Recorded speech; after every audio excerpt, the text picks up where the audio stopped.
안녕하십니까. 사우나나 찜질방 자주 다니시나요?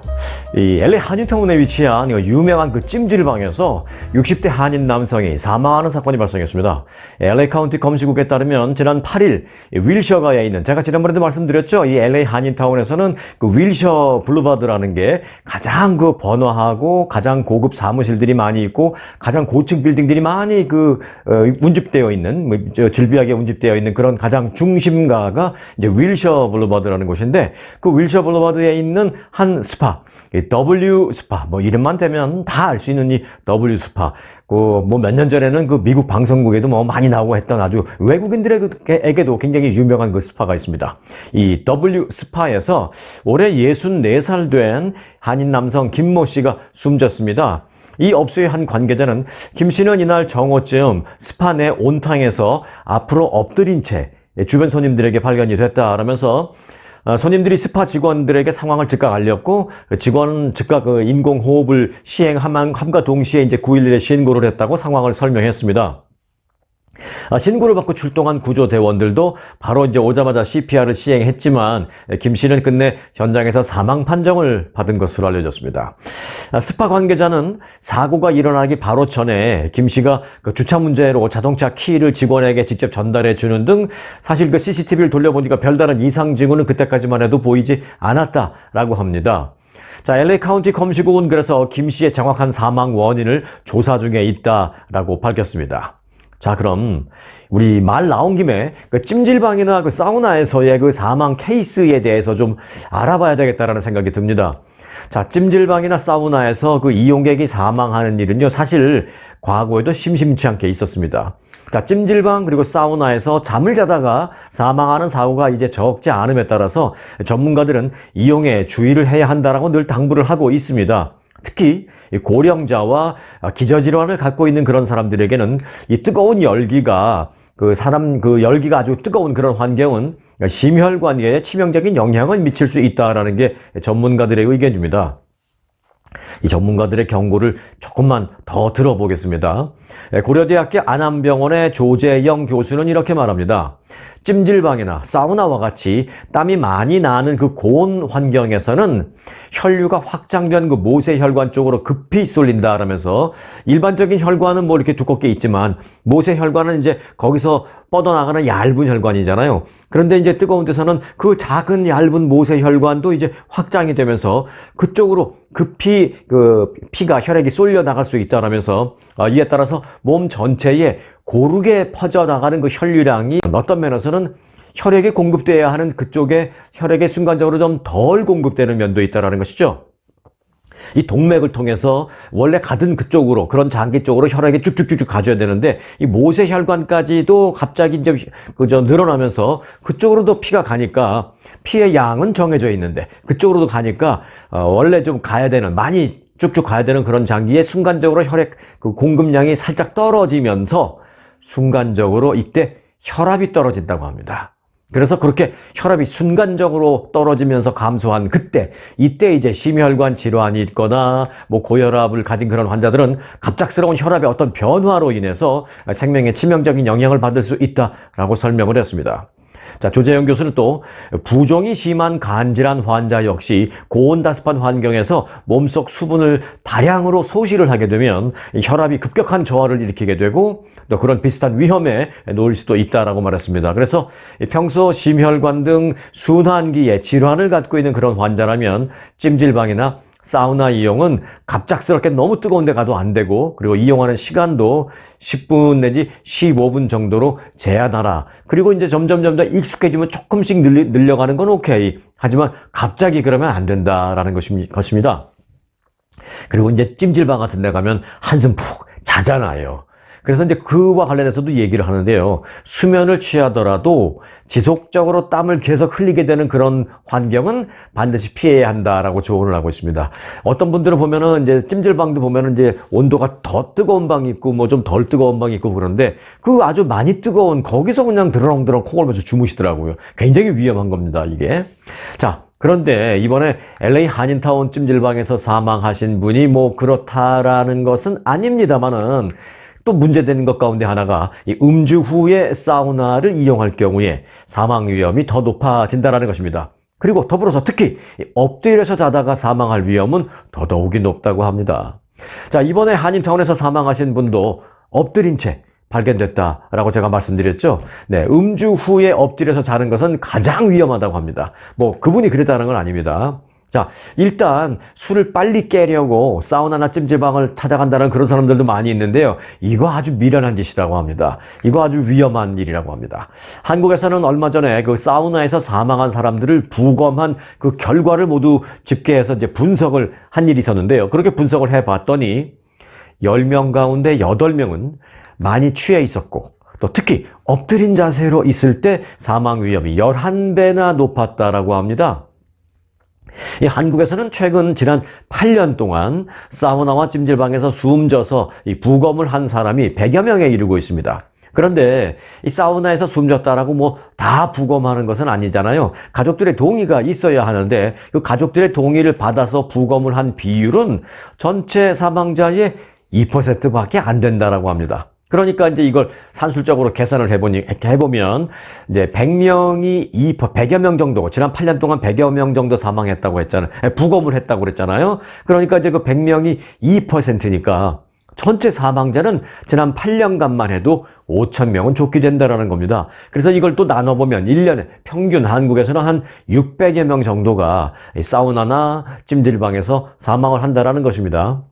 자, 국립과학수사연구원과 이 서울대학교 의대 그 연구팀이 사우나 사망자들을 분석을 해보니까 10명 중에 8명은 혈중 알코올 농도가 0.1%가 넘는 상당히 취한 그런 상태였다라는 것입니다. 자, 지금부터 드리는 그 얘기는요, 이번에 그 한인타운에서 사망하신 분과는 뭐 전혀 상관이 없이, 자, 이 일을 계기로 우리가 조심해야 하는 그런 사항을 알아보는 그런 어떤 특정 조사 결과를 말씀드리는 것입니다. 그분이 그렇다라는 것은 아닙니다. 자, 혈중 알코올 농도 0.1%라고 제가 이제 말씀을 드렸는데, 이 정도면 소주 한 병 이상을 마신 뒤에 사우나를 찾았다라는 것입니다. 그런데 이제 더더욱이 위험한 건 술 마신 뒤에 사우나에서 엎드린 자세로 있으면 똑바로 누운 그런 자세보다도 사망 위험이 11배나 높다라는 것입니다. 이유는 이렇습니다. 알코올과 사우나의 뜨거운 열기가 호흡을 방해하고 특히 이제 바닥에 엎드린 자세가 그렇게 자세로 이제 엎드리게 있으면 가슴을 압박해서 어느 순간 이 호흡이 곤란해지게 되는데 이게 이제 정상적인 상태라면 본인이 불편하니까 스스로 돌아 누울 수도 있게 되는데 이 술에 취한 상태라 워낙 곤히 잠이 들었다거나 아니면 뭐 기존의 심장병이나 어떤 기저질환을 갖고 있는 그런 상태라면 순간적으로 의식을 잃은 상태로 돼버리기 때문에 돌아 눕지를 못하게 된다고 합니다. 그러면서 결국 호흡 곤란으로 그대로 의식을 잃으면서 사망하게 된다는 것입니다. 의학자들은 다른 나라에서는 찾아보기 힘든 그런 패턴이 한국 사람들에게는 있다고 합니다. 이 3가지 패턴이라고 하는데요. 자, 한국 사람들만의 특징 3가지 패턴. 첫 번째, 술 마신 후 사우나를 찾는 그런 패턴이 한국 사람들에게는 있다고 합니다. 그리고 이제 사우나에서 술을 깨겠다고 잠깐 자야겠다라고 사우나에서 잠을 잔다고 합니다. 이게 2번째 패턴. 그리고 3번째는 왠지 기운이 없고 그러니까 그냥 되는 대로 그냥 엎드려서 이렇게 잠이 들어버리는 이런 패턴이 있다고 합니다. 이렇게 3가지 패턴이 한국 사람들에게 있다고 합니다. 그런데 이게 결정적으로 호흡에 문제를 일으킬 수 있는 아주 안 좋은 행위다라고 합니다. 술을 빨리 깨거나 숙취 해소를 목적으로 무슨 사우나나 찜질방을 찾기보다는요, 수분을 충분히 보충한 후에 빨리 잠을 자서 편한 자세로 잠을 충분하게 자는 게 가장 좋다라고 합니다. 그리고 이제 이번에 한인타운에서 사망하신 분도 이제 엎드려 있다가 그렇게 됐다라고 제가 말씀드렸잖아요.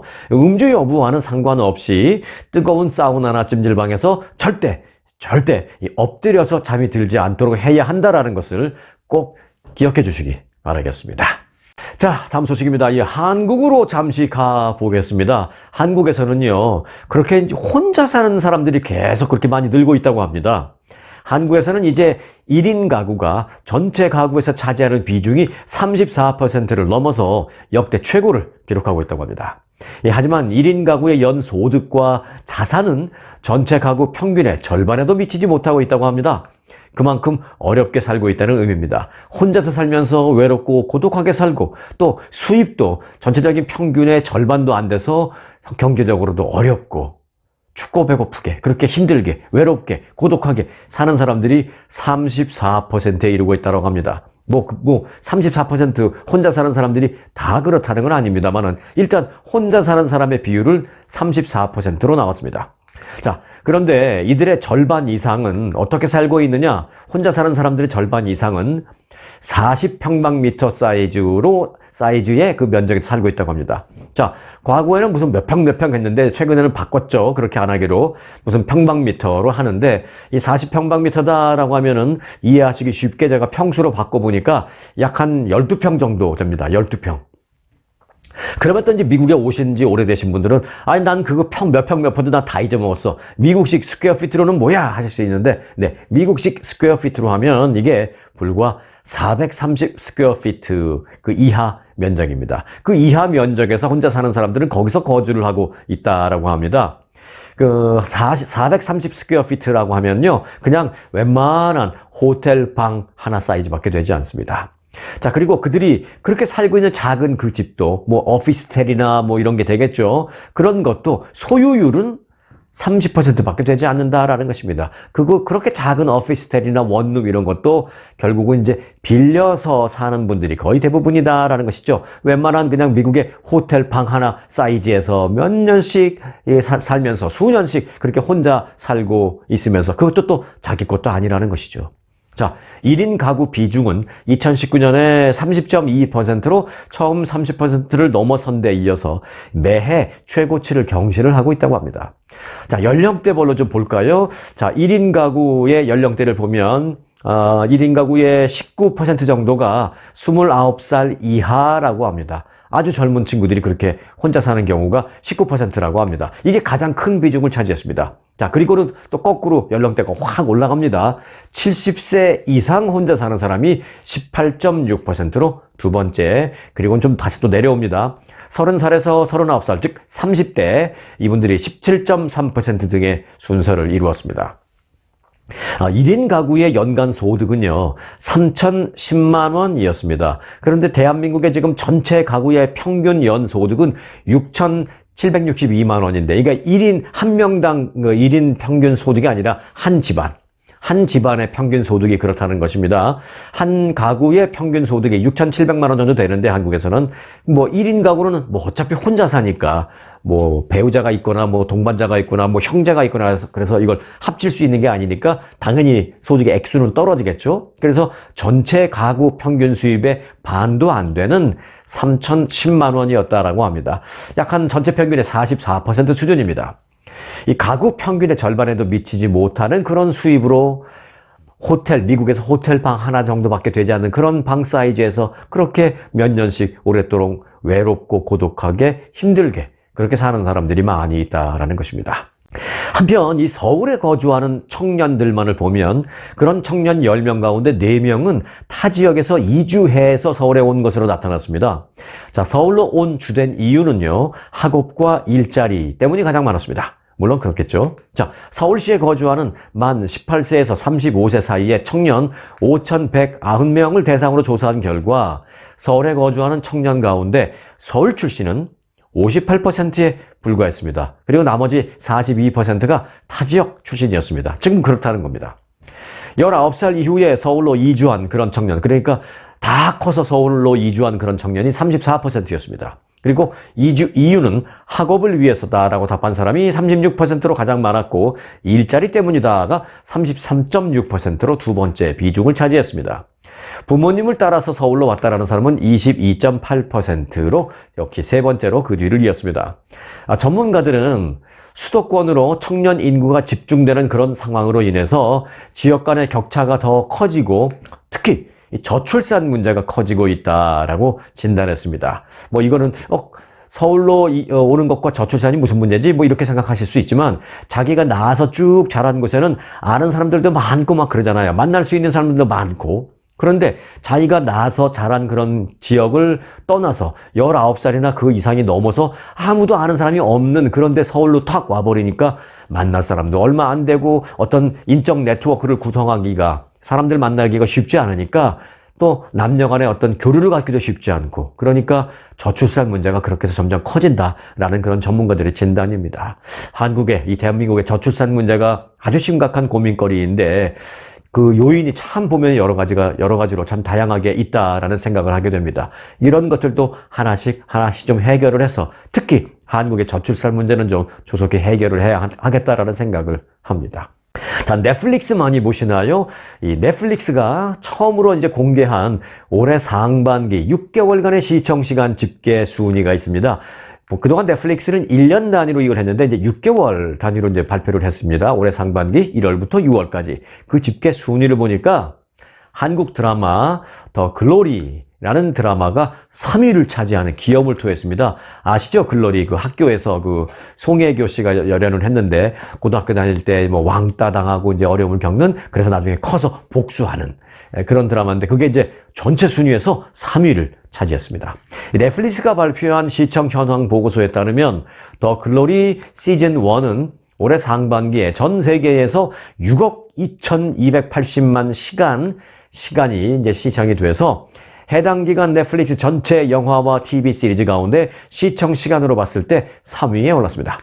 다른 한국 콘텐츠로는 올해 1월에 공개된 이 피지컬 100, 뭐 이게 뭐 막 운동하고 그런 거 있어요. 피지컬 100이 2억 3,500만 시간으로 2위. 그리고 이제 재미있는 드라마죠. 저도 이거 봤습니다. 일타 스캔들이라는 게 있는데 이게 이제 한국의 학원에서 아주 유명한 소위 가장 유명한 그 일타 강사라는 그 사람과 관련된 내용인데 일타 스캔들이 2억 3,480만 시간 시청을 해서 요게 이제 16위에 올랐습니다. 자, 그리고 이제 4월에 공개된 드라마 닥터 차정숙. 요거는 누구죠? 그 엄정화 씨. 엄정화 씨가 주연을 한 것인데 그 닥터 차정숙이 1억 9,470만 시간 시청을 해서 25위에 올랐습니다. 이건 전체입니다. 뭐 한국 드라마, 미국 드라마, 일본 드라마, 중국 드라마 다 합쳐서. 네, 그리고 또 다른 드라마 환혼이라는 드라마가 있었습니다. 요게 이제 1억 5,530만 시간 시청을 했고 또 철인 왕궁 드라마 1억 5,150만 시간, 환혼 이 파트 2는 1억 5,020만 시간 시청을 했습니다.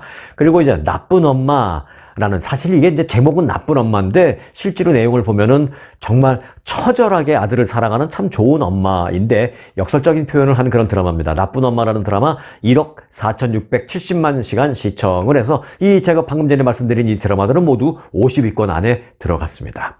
특히 이제 한국 작품을 포함한 비영어권 콘텐츠가 전체 시청 시간의 30%를 차지하면서 이 넷플릭스에서 반드시 영어권의 드라마뿐만이 아니라 비영어권의 드라마도 아주 다양성 있게 인기를 끌고 있다라는 것을 알게 해주는 아주 그 중간 집계 결과가 나왔다라는 말씀을 드립니다. 네, 샌프란시스코에 계신 분들은 행복하시겠습니다. 샌프란시스코에 가면 퓨전 한식 레스토랑이 있는데요. 그 퓨전 한식 레스토랑이 내놓은 한 메뉴가요. 뉴욕타임즈가 선정한 올해 최고의 요리 23가지 가운데 하나로 선정이 됐습니다. 뉴욕타임즈는 미국 저녁 레스토랑의 대표 메뉴 가운데 최고의 요리 23개를 발표하면서 이 샌프란시스코의 한식 레스토랑 반상, 이제 식당 이름이 반상이에요. 참 이름 예쁘죠? 예, 반상. 여기서 말하는 이제 반이 아마 반찬할 때 그 반일 거고요. 상이 뭐 우리가 뭐 책상 걸상할 때 그 먹는 상 그걸 말할 겁니다. 테이블. 네, 반상이라는 식당에 어떤 메뉴가 미 저녁에 23가지에 꼽혔느냐? 네, 물회면이 선정됐습니다. 물회면. 물회는 아실 텐데 물회면은 뭐야 하실 텐데요. 모르시는 게 당연해요. 왜냐면 이게 독특한 그 셰프가 만든 겁니다. 자, 이 물회면은요, 면 위에 한국식 물회와 함께 무와 오이 등을 올린 그런 창작 요리라고 합니다. 그 식당의 셰프가. 뉴욕타임즈는 각 재료의 특성이 분명해 보이지만 입안에서 조화를 아주 미묘롭게 이루고 있다라면서 계절과 상관없이 언제 먹어도 활기를 북돋워준다라고 그 요리를 극찬했습니다.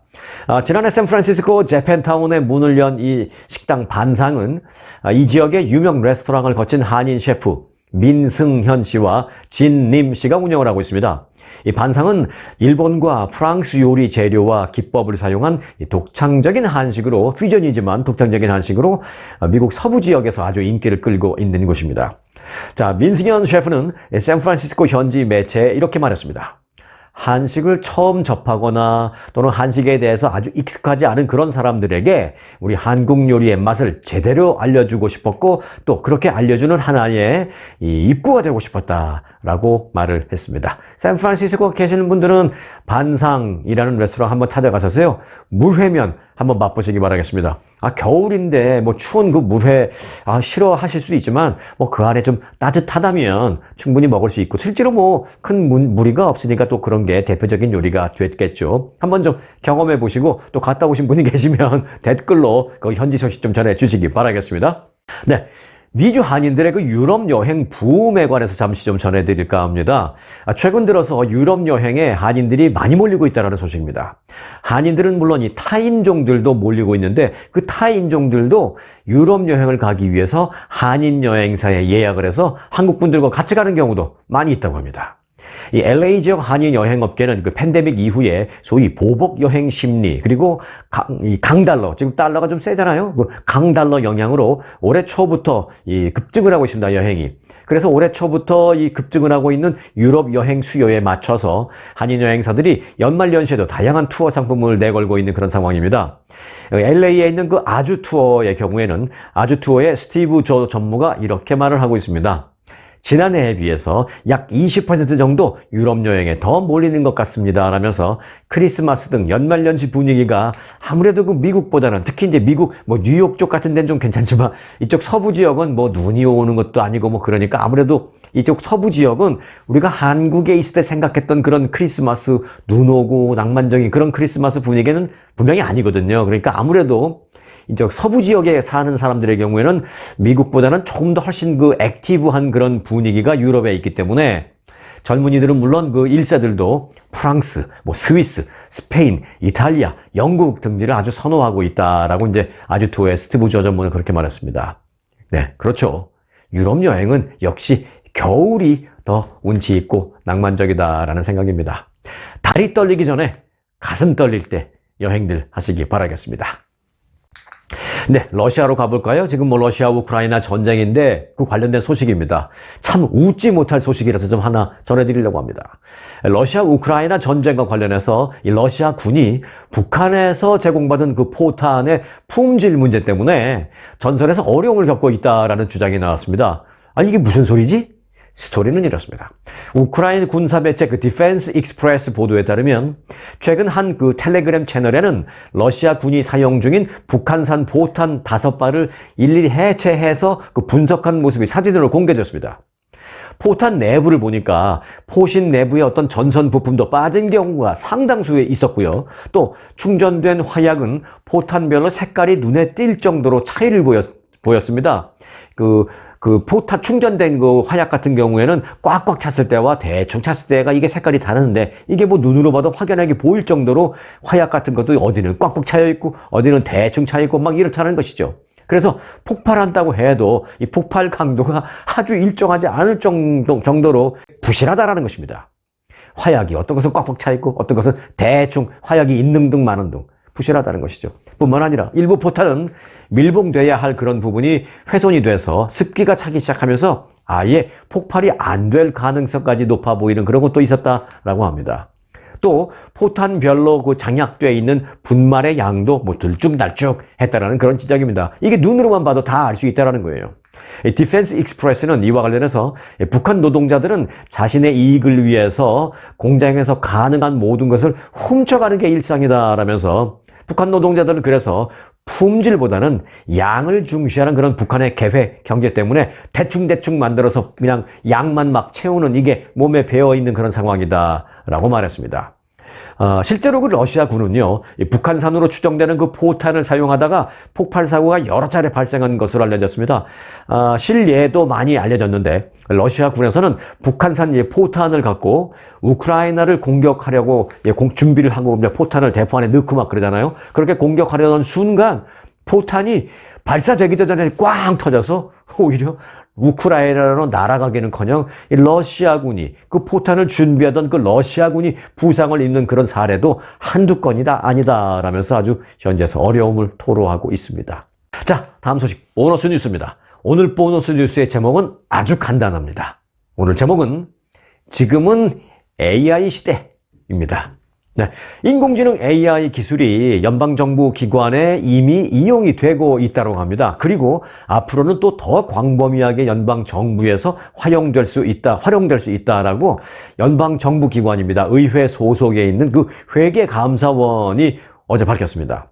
그 한국으로 본다면 한국에도 감사원이라는 게 있어요. 그 한국의 감사원격인 미국의 연방회계감사원은 어제 보고서를 통해서 나사에서 또 교육부에 이르기까지 AI가 정부기관 200개 이상 업무에 지금 활용이 되고 있으며 앞으로 1200개 이상의 업무에 활용될 수 있을 것으로 조사됐다라고 설명했습니다.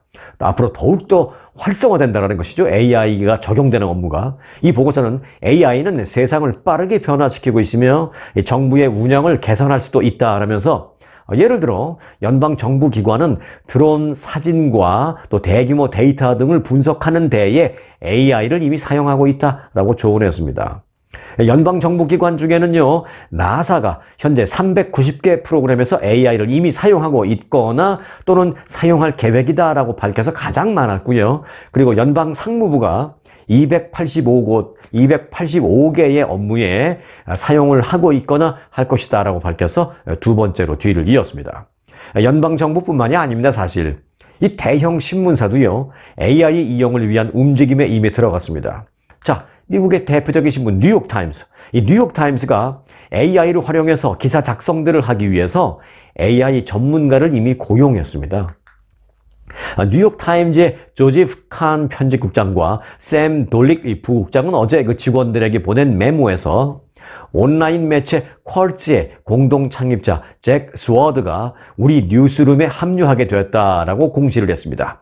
그러면서 잭 스워드는 AI를 사용하는 방법과 또 사용하지 않는 방법들, 즉 사용하는 방법과 사용할 필요가 없는 그런 방법 등등에 대한 원칙을 수립할 것이며 앞으로 우리가 AI를 더 활용할 수 있는 좋은 아이디어와 방법을 제시해 줄 것이다. 그래서 우리가 영입했다, 스카우트했다라고 뉴욕타임즈는 직원들에게 공개했습니다.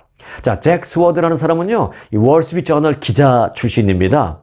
지난 2012년 그 SNS 기반의 온라인 경제 전문 매체 퀄츠라는 것을 그 월스트리트저널 기자를 때려치고 나가서 자신이 창립을 했어요. 그리고 최고 편집자와 CEO 등을 역임한 바 있는 그런 사람입니다. 이 월스트리트저널에 따르면 잭 스워드는 기자를 위한 그 AI 교육 프로그램을 구상하는 데 큰 도움을 줄 것으로 예상됩니다. 또 AI는 출판 자동화부터 헤드라인 만들기, 뉴욕타임즈에, 그리고 뉴욕타임즈의 기사 만들기 등등에 이르기까지 아주 다양한 작업에 도움을 줄 수 있을 것으로 뉴욕타임즈는 기대한다고 밝혔습니다. 뉴욕타임즈는 지난 8월 약 50명의 그 뉴스룸 고위 직원들을 한 군데 다 모여놓고 회의를 가졌는데요. 그때 회의의 주제가 뭐였느냐?